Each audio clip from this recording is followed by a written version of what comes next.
ఏవండి, ఈసారి బతుకమ్మకు మా ఇంటికి వారం రోజుల ముందే వెళ్తానండి. వారం ముందుకే ఈ రోజు వెళ్ళు.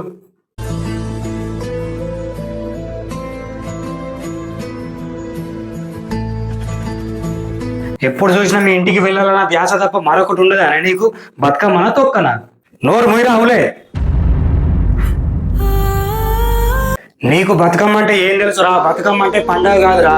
బతుకమ్మ అంటే ఆడపిల్లలకు అదొక సంబరం రా. సంవత్సరం అంతా మాట్లాడుకుని ఆడవాళ్ళు కూడా బతుకమ్మ రోజు కలిసిపోతారా.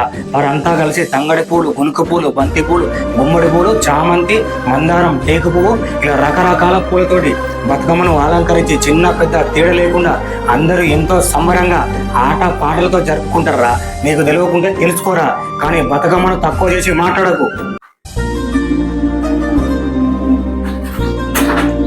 అందరు ఆడపిల్లలు బతుకమ్మని తెల్లవారుజామున 4-5 దాకా ఆడిన వాళ్ళ భర్తలు పోయి బతుకమ్మని చెరువులో దింపత్తారా. కానీ నువ్వున్నవి ఎందుకురా నీ భార్యని బతుకమ్మకు తోలనంటున్నావు?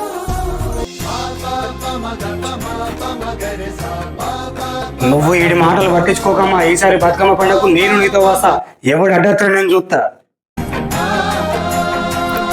మీరు ఆడవాళ్ళని దేనికి పంపకున్నా పర్లేదు, కానీ బతుకమ్మ పండుగకు ఖచ్చితంగా వాళ్ళ పుట్టింటికి పంపండి.